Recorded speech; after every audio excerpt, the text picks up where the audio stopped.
Was Ryan recording me again? Yep. Start!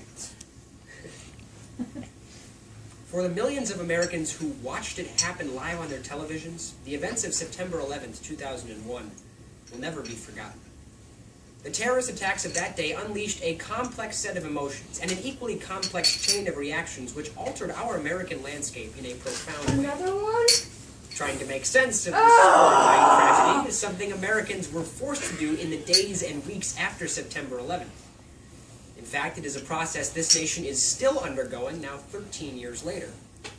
However, a newly opened set of exhibits located right at Ground Zero in New York City is trying to help matters along. The National September 11th Memorial and Museum opened its doors on May 15, 2014, as an ambitious attempt to both preserve the story of September 11th for future generations and to provide a place of remembrance for the thousands of victims. However, because these attacks occurred in the information age, the New Yorker of July 7, 2014 explains they are as well documented as any event in history, meaning that America cannot relearn the attacks at the museum. We can only relive them. Furthermore, the Washington Post of June 7, 2014 argues this museum doesn't just display artifacts. It ritualizes our grief. Therefore, we must ask ourselves the question, is the National September 11th Memorial and Museum counterproductive in helping America to recover from 9/11? To answer, we will turn to Mourning in America, Ritual, Redemption, and Recovery in News Narrative After September 11th, published by Carolyn Kitch in Journalism Studies in 2003. Because 9/11 was such an unprecedented and seminal moment in our nation's history, turning to the analysis that Kitch provides regarding our grief and recovery in the initial stages after the attack is simply ideal for our current analysis of our present grief. Therefore, today we will first examine Kitch's model, then apply it to the memorial and museum, and finally, discuss the critical conclusions of the exhibit that has us reliving one of the worst days in American history.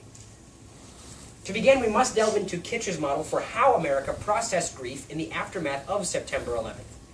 Kitch analyzed news magazines published in the first month after the attacks to see how journalists framed the grieving process for the nation. She discovered a funeral ritual being performed in news media that helped America to gain closure. Kitch states this funeral ritual occurs in 3 steps. First, separation. Second, liminality. And third, aggregation. First, separation, which Kitch defines as a tear in our social fabric because of a focus on the loss of the dead. This occurred in 2001 because magazines published graphic images of the attacks, from planes striking the Twin Towers to victims running to escape the collapsing buildings. This hyper-focus on the moment of the attacks and the resulting loss of life which ensued pointed the attention towards those who were separated from our society by the violence. Second, liminality. This complex feature of the funeral process involves an ambiguity and a disorientation of our emotions. Magazines such as Time and Newsweek were filled on the one hand with demands for retribution against those responsible, such as 9/11 mastermind Osama bin Laden, and on the other hand, featured images of prayer walls and included religious lyrics sung at memorial services. Liminality allows these two somewhat contradictory emotions to both arise and be dealt with. Finally, aggregation. Kitch defines aggregation as when a grieving populace embraces unity and patriotism in order to regain normalcy. She illustrates this by pointing out that magazines authored a shift in focus away from the victims towards the heroes of the attacks, such as first responders and survivors. This shift in focus is critical to aggregation and allowed America to both finish the funeral process and move on from it.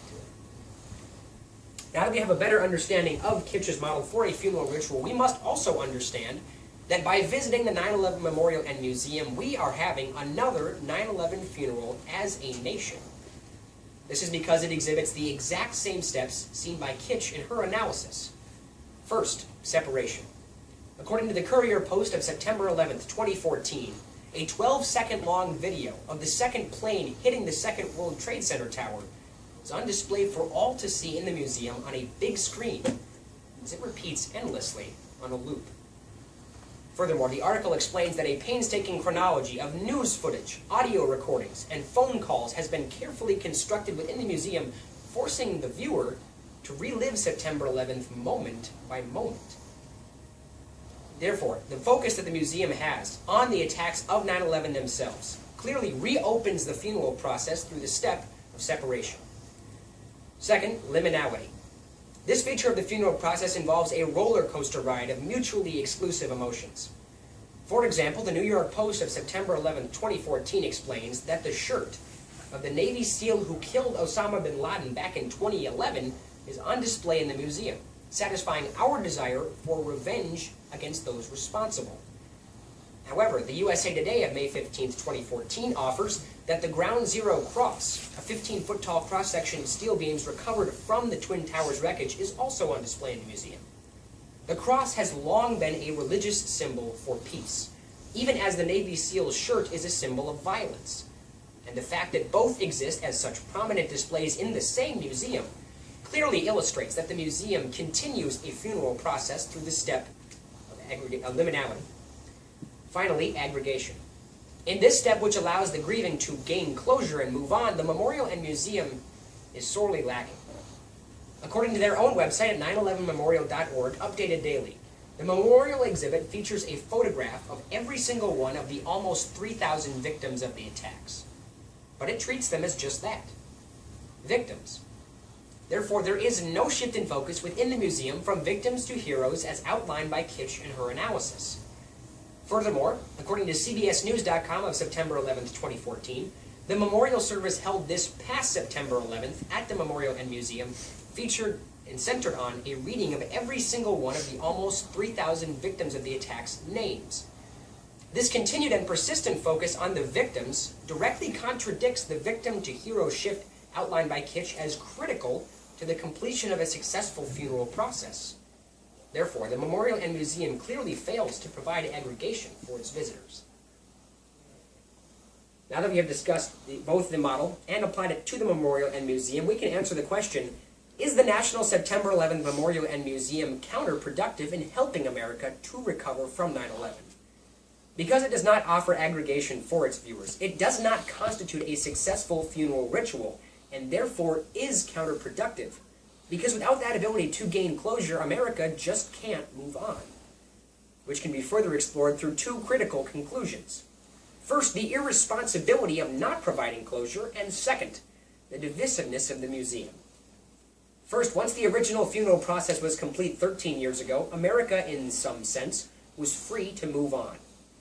However, by staging this incomplete follow-up funeral, the Memorial and Museum forces us to revisit this issue with detrimental consequences. The aforementioned Washington Post explains that the Memorial and Museum provides trigger after trigger for its visitors, as it reanimates and then amplifies our old emotions. The article furthers that while its creators may have sought to provide us with catharsis, they ended up promoting voyeurism at the expense of those left behind. Therefore, we must ask ourselves whether or not it is simply unethical for the Memorial and Museum to reopen an old wound if they can't, or just won't, close it again. Second, the divisiveness of the museum. Far from promoting the unity that Kitch describes, the Memorial and Museum has fostered an unsettling amount of discord. According to the aforementioned CNN article, there is great outrage on the part of many victims' families who are incensed that the Memorial and Museum features a gift shop, where tourists can purchase souvenirs such as clothing, keychains, and stuffed animals. Its creators insist that the money made by the gift shop is critical to fund the cost of operation, but that answer doesn't cut it for some. As one victim's father put it in the aforementioned CNN article, basically they are making money off of my son's dead body. This divisive controversy which plagues the museum illustrates that far from bringing us together to remember, as was their stated goal, they have undermined the very unity they intended to provide. Today we have discussed the National September 11th Memorial and Museum by first examining Kitch's model of a funeral ritual, next applying it to the Memorial and Museum, and finally discussing the critical conclusions. To borrow FDR's phrase, September 11, 2001 is a date which will live in infamy. And for better or worse, by reminding us exactly what happened on that day 13 Septembers ago, the Memorial and Museum ensures nobody ever forgets a single moment of that day. even if we would like to.